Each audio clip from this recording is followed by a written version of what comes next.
우리가 그에게서 듣고 너희에게 전하는 소식은 이것이니 곧 하나님은 빛이시라. 그에게는 어둠이 조금도 없으시다는 것이니라. 만일 우리가 하나님과 사귐이 있다 하고 어둠에 행하면 거짓말을 하고 진리를 행하지 아니함 이거니와, 그가 빛 가운데 계신 것 같이 우리도 빛 가운데 행하면 우리가 서로 사귐이 있고 그 아들 예수의 피가 우리를 모든 죄에서 깨끗하게 하실 것이요. 만일 우리가 죄가 없다고 말하면 스스로 속이고 또 진리가 우리 속에 있지 아니할 것이요. 만일 우리가 우리 죄를 자백하면 그는 미쁘시고 의로우사 우리 죄를 사하시며 우리를 모든 불의에서 깨끗하게 하실 것이요. 만일 우리가 범죄하지 아니하였다 하면 하나님을 거짓말하는 이로 만드는 것이니 또한 그의 말씀이 우리 속에 있지 아니하니라. 아멘. 네, 귀한 찬양 감사드립니다.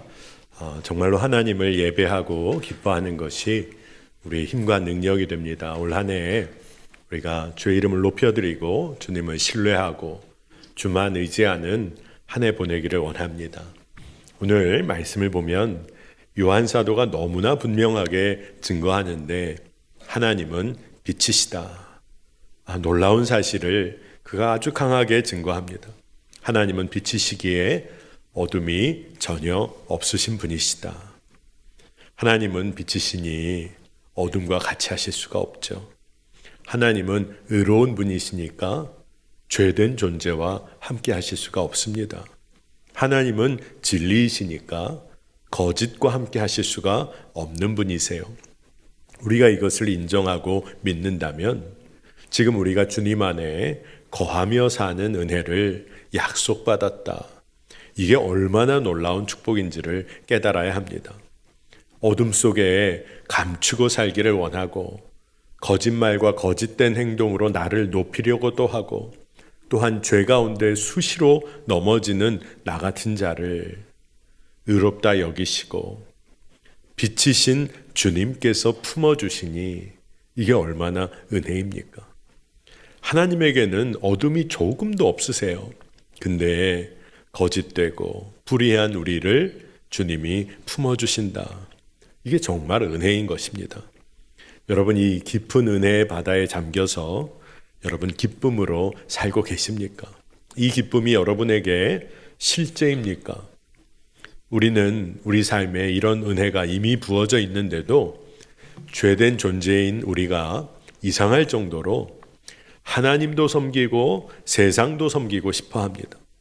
우리가 하나님을 섬기며 살게 된 것이 너무나 놀라운 은혜인데 하나님도 섬기고 세상도 섬기고 싶어 해요. 하나님의 자녀이면서도 세상 재미와 쾌락 즐기면서 세상의 자녀로도 살고 싶어 합니다.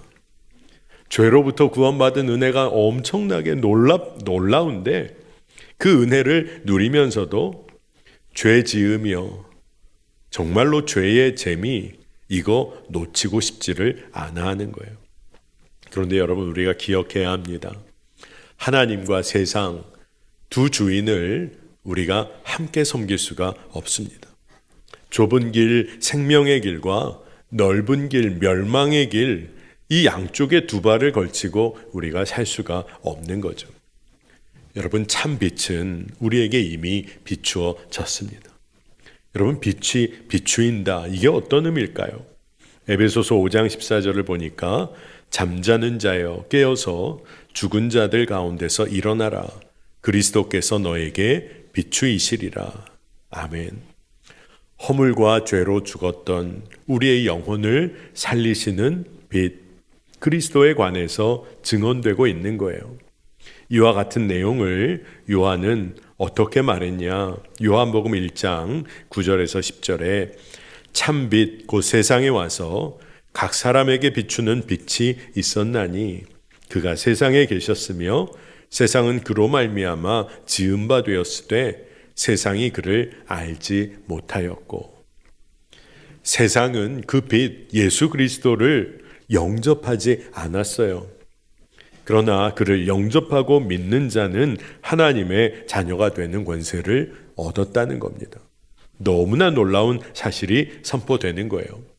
우리가 빛 가운데 진짜 거해야 하는 이유는 우리가 하나님의 자녀, 그 권세를 얻고 누리며 살아야 하기 때문입니다.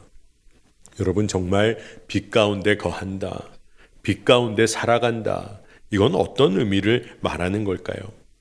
요한 사도가 계속 강조하는 것처럼 참 빛 되신 예수 그리스도와 사귐을 갖는 삶을 의미합니다.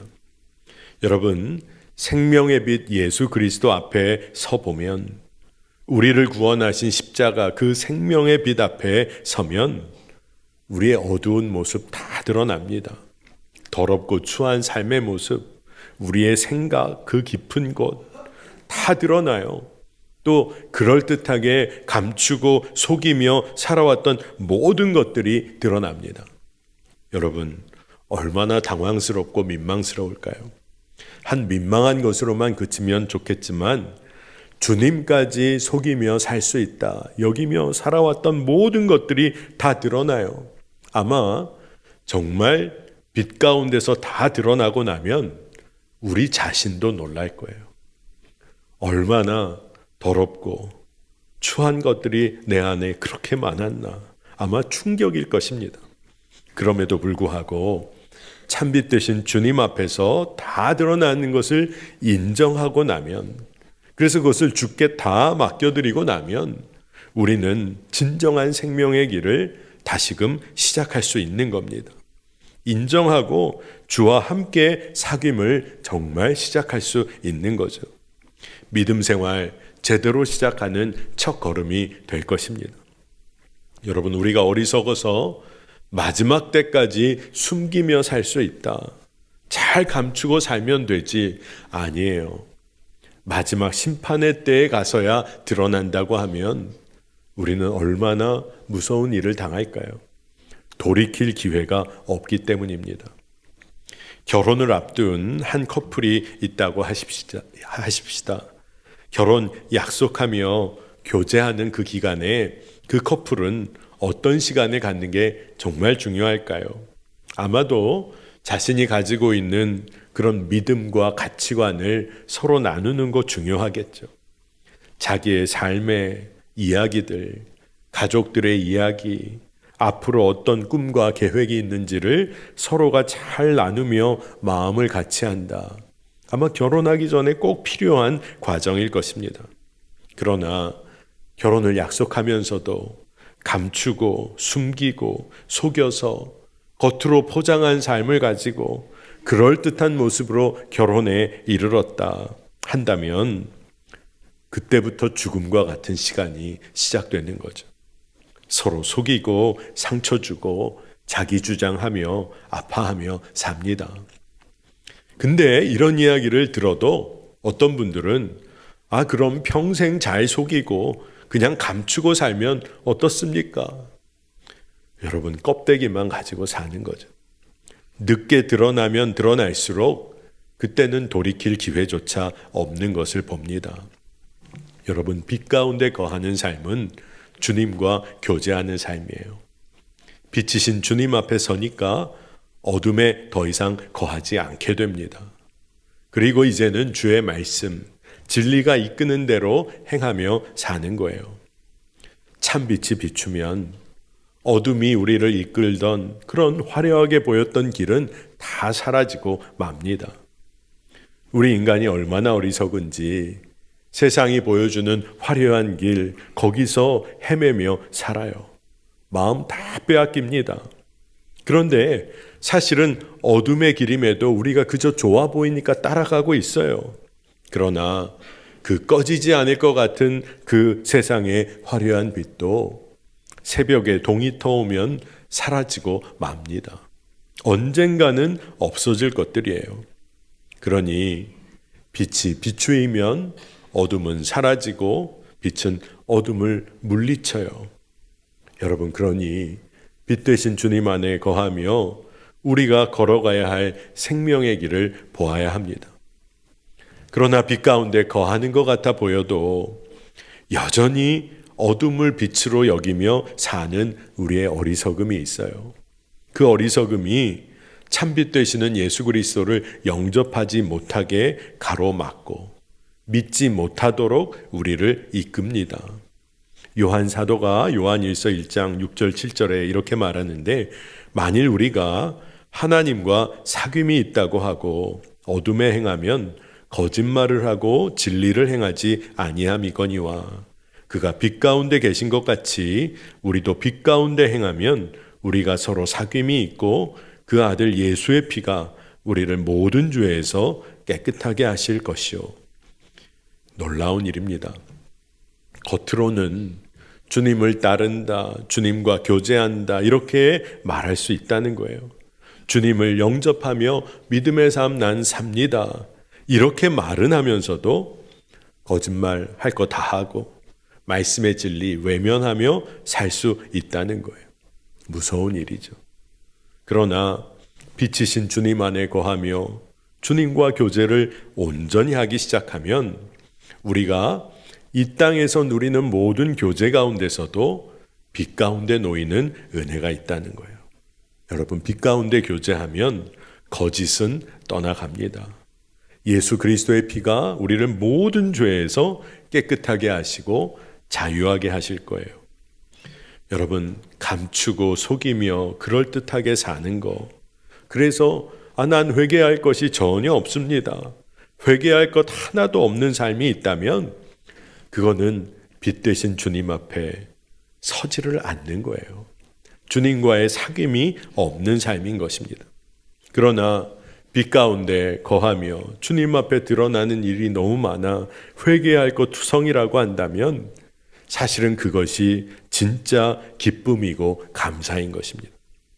많은 사람들이 회개하고 또 죄짓고 회개하고 또 죄짓게 되고 똑같은 문제에 넘어지고 그럴 바에 무슨 회개할 필요가 있냐, 그냥 자기 만족적이고 감정적인 회개 아닌가 그러면서 계속 회개만 하는 삶에 대하여 좀 부정적인 이야기를 하는 사람들이 있습니다.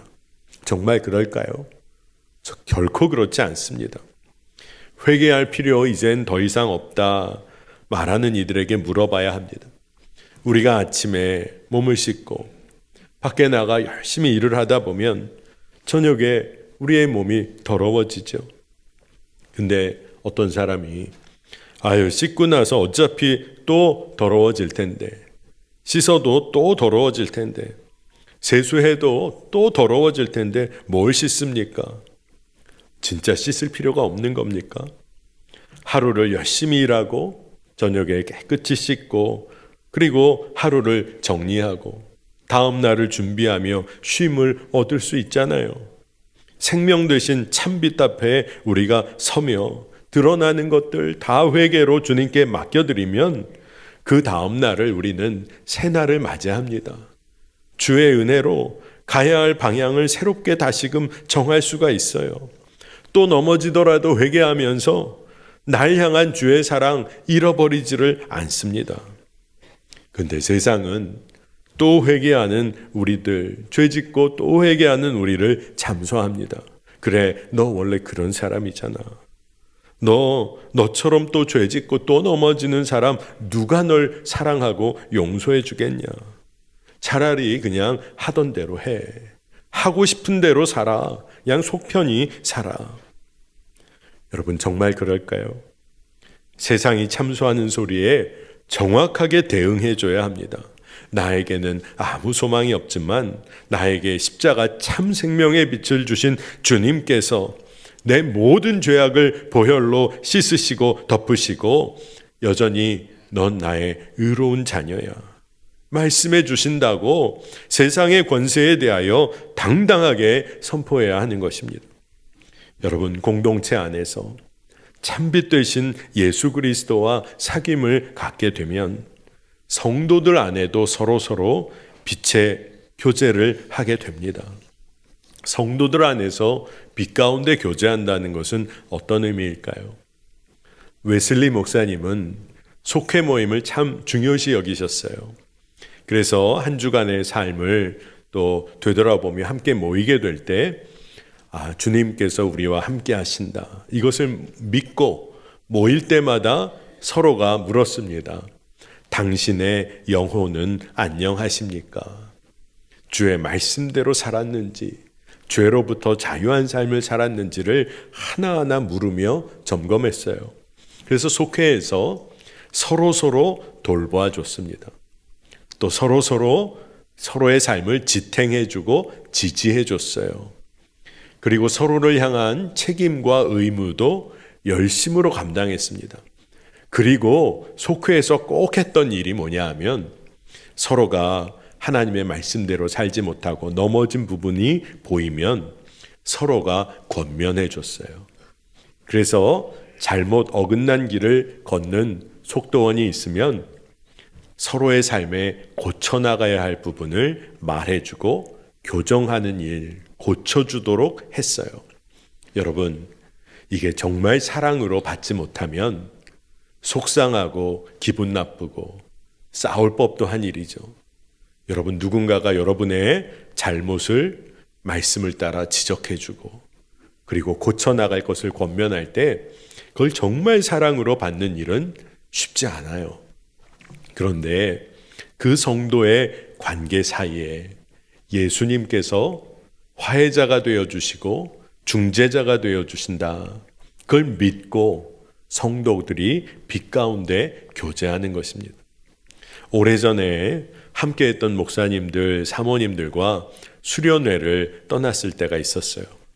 그때 수련회에서 다룰 주제가 오늘 여러분과 나누는 빛 가운데 교제하는 거였어요.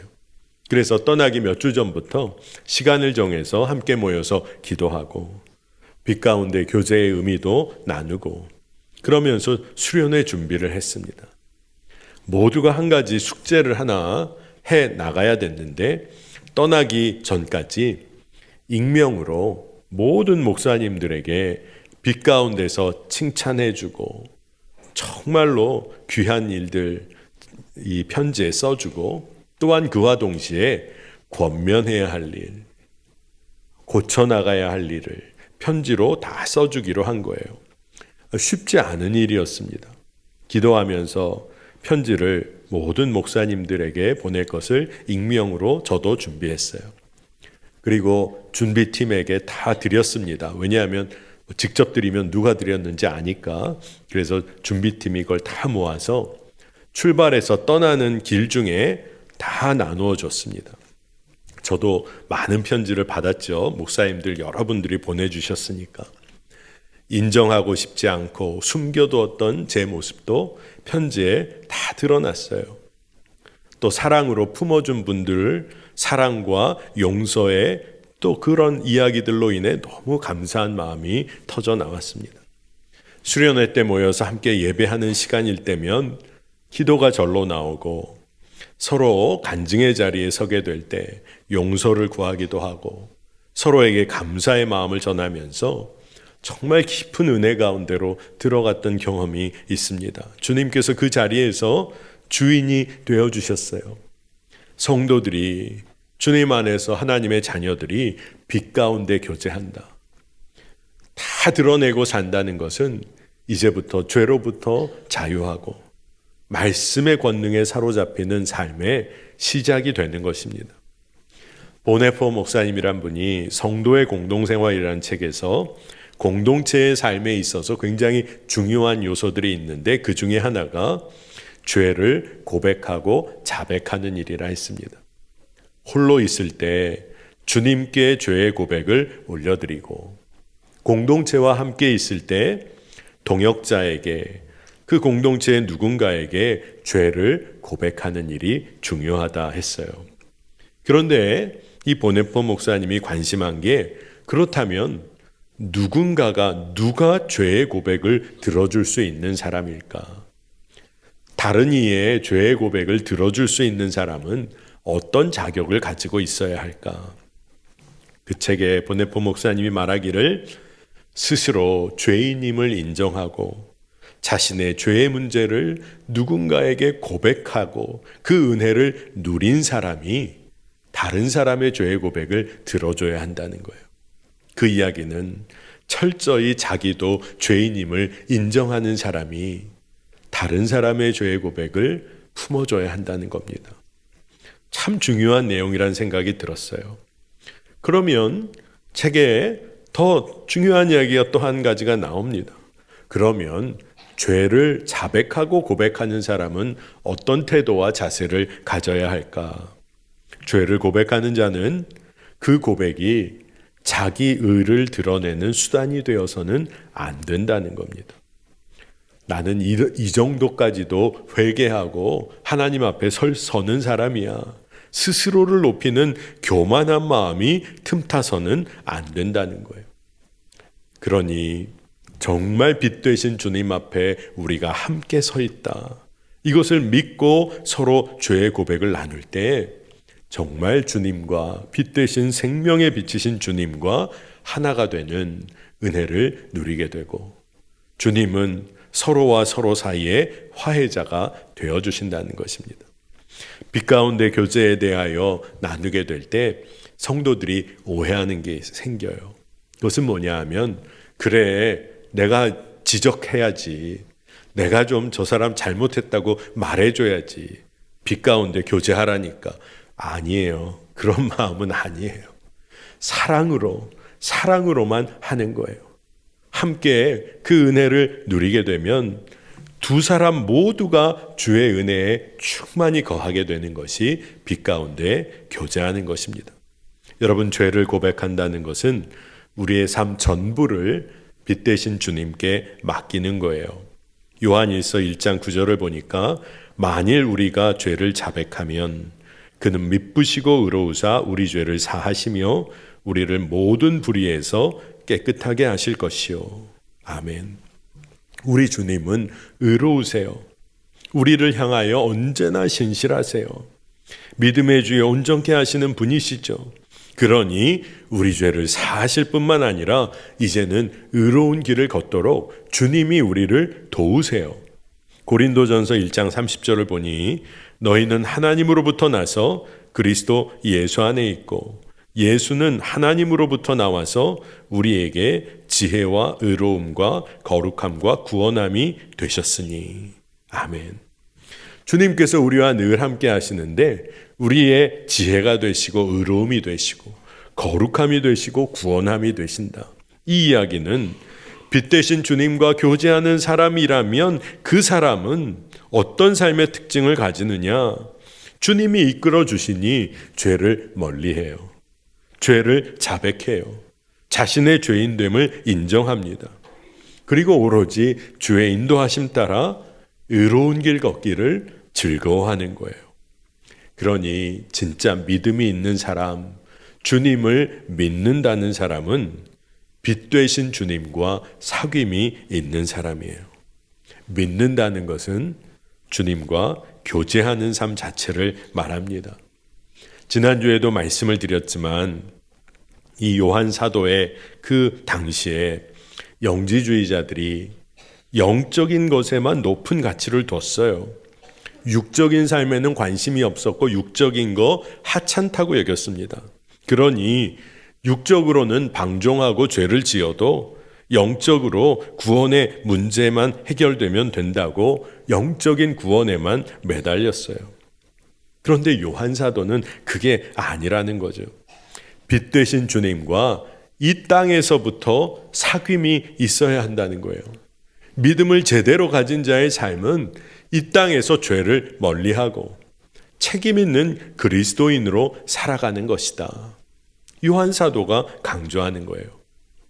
여러분, 우리 한국교회를 보면 한국교회의 일면을 볼 때마다 영지주의적인 요소, 모습들이 아직 우리 가운데 남아있는 것은 아닌가 할 때가 있어요.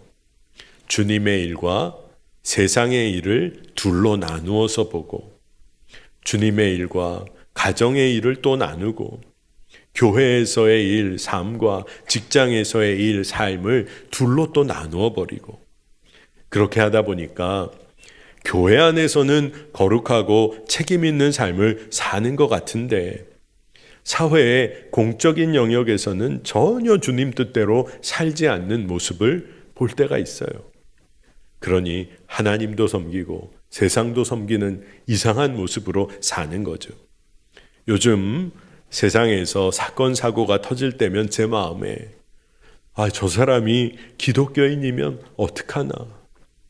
그 문제를 일으킨 분 뉴스에서 보게라도 되면 제 마음에 아유, 저분이 교회 다니는 교인이면 어떡하나, 그런 마음이 들 때가 있어요. 여러분, 왜 이런 일이 벌어지는 겁니까? 빛 되신 주님과 교제 없는 삶을 살면서도 믿음이 있다고 스스로 여기며 사는 사람들이 많기 때문이에요. 올 한 해 여러분, 진정한 믿음을 가지고 주의 뜻대로 세상에서 살아가는 그런 믿음에 도전해 보시기를 축복합니다. 여러분, 우리 모두가 죄인이에요. 주님 앞에 서면 죄인이죠. 죄의 보편성을 말합니다. 인간은 누구나 죄의 속성을 갖고 있어요. 누구나 주님 앞에 서면, 주의 말씀 앞에 서면 의인은 한 사람도 없다고 했습니다. 다 죄인인 거예요. 요한일서 1장 10절을 보니까 만일 우리가 범죄하지 아니하였다 하면 하나님을 거짓말하는 이로 만드는 것이니 또한 그의 말씀이 우리 속에 있지 아니하리라. 이 말씀은 우리 모두 범죄할 수밖에 없는 자라는 겁니다. 그러나 한 가지는 우리가 알고 있어야 돼요. 우리 모두가 죄인임에도 불구하고 우리가 주님을 의지하며 세상을 살아갈 때 우리가 넘어지고 범하는 죄악의 질적인 차이가 있다는 거예요. 경범죄를 저지르기도 하지만, 그럴 수도 있지만 살인을 저지르는 것과는 죄악의 엄청난 질적인 차이가 있다는 겁니다. 그러니 우리가 여전히 다 연약한 죄인이지만 주님이 우리를 의롭다 여기시는 것을 믿고 우리가 이제는 매일매일 새로운 삶에 도전할 수 있다는 거예요. 주님이 빛 가운데 우리의 삶을 이끄시니까 주님과 사귐을 가지며 허락하신 말씀의 진리 가운데 어제와는 다른 새로운 삶을 살게 된다는 거예요. 더 평화로운 삶을 이루어가는 주의 자녀로 살아갈 수 있게 된다는 겁니다. 우리의 삶은 죄인이지만 이제는 의의 길을 걷게 되었다는 거예요. 우리에게는 빛을 스스로 만들어 비출 능력은 우리에게 전혀 없어요. 그러나 생명의 빛 되신 예수님을 온전히 바라보면서 주님의 얼굴을 외면하지 않고 구할 때 우리에게 비추인 생명의 빛이 세상에 드러나게 됩니다. 주님의 영광의 빛을 보게 되면 우리가 어떤 형편과 처지에 놓일지라도 기쁨이 충만한 삶을 살아요. 유명한 기독교 저술가 C.S. 루이스가 천국과 지옥의 이혼이란 작품을 썼는데 그 안에 천국문에 서 있는 수위를 소개합니다. 이 수위는 오는 사람에게, 천국문에 오는 사람에게 꼭 한 가지 질문만을 질문한다는 거예요. 당신은 예수를 알게 됨으로써 참을 수 없는 기쁨을 가지고 살고 있습니까? 당신은 예수를 알게 되어서 참을 수 없는 기쁨으로 살았습니까? 여러분은 대답을 준비하셔야 할 거예요. 여러분, 이렇게 빛이신 주님을 영접한 사람은 기쁨으로 삽니다. 자신이 누리게 된 빛의 역사를 다른 사람에게 드러내게 돼 있어요. 태양보다 더 밝은 빛이 우리 안에 어떻게 머물러만 있겠어요? 우리 안에 비추인 주의 빛은 비춰지게 돼 있어요. 빛 되신 주님과 사귐을 누리면 우리는 기쁨을 누립니다. 죄와 허물이 다 드러나도 그것을 책임져 주시는 주님으로 인해 기쁨이 있어요. 죄로부터 멀어진 삶이 기뻐요. 죄로부터 노임을 받은 게 너무 감사해요. 성도 서로가 사랑하고 섬기기만 하는 은혜를 누리게 됩니다. 세상의 어두운 영역들, 부분들이 너무 많죠. 그러나 빛 되신 주님과 사귐을 갖는, 진정으로 믿는 사람은 빛을 비추입니다. 어두운 곳에 주의 빛을 비추며 책임 있는 그리스도인으로 살게 되는 거예요. 여러분, 여러분의 가정에, 여러분의 일터에, 여러분이 관계하는 사회의 모든 영역마다 주의 빛을 드러내시기를 축복합니다. 주님과 늘 교제하며 죄를 멀리하고 그리고 주의 빛을 드러내는 삶 사시기를 축복합니다. 함께 기도하겠습니다. 하나님, 감사합니다. 주님 한 분만으로 인한 기쁨과 감사 잃지 않고 살기를 원합니다. 생명의 참빛 되시는 주님 안에 늘 거하며 드러나는 더럽고 추한 모든 것 주께 맡기고 이제는 의롭고 정직한 진리의 길을 걷게 하여 주옵소서. 연약한 우리들이지만 주님께서 늘 함께 동행하시니 가야 할 길을 담대하게 걷게 하여 주옵소서. 주의 자녀들이 빛으로 소금으로 이 땅의 생명의 변화를 일으키는 그 진리의 삶 살아가게 하여 주옵소서. 하나님, 우리의 삶부터 뒤바뀌어지는 은혜가 있기를 원하고 가정과 일터 안에 생명의 역사가 있게 하여 주옵소서. 주님이 분명히 그 일을 이루실 줄 믿고 감사를 올려드리며 예수 그리스도의 이름으로 간절히 기도합니다. 아멘.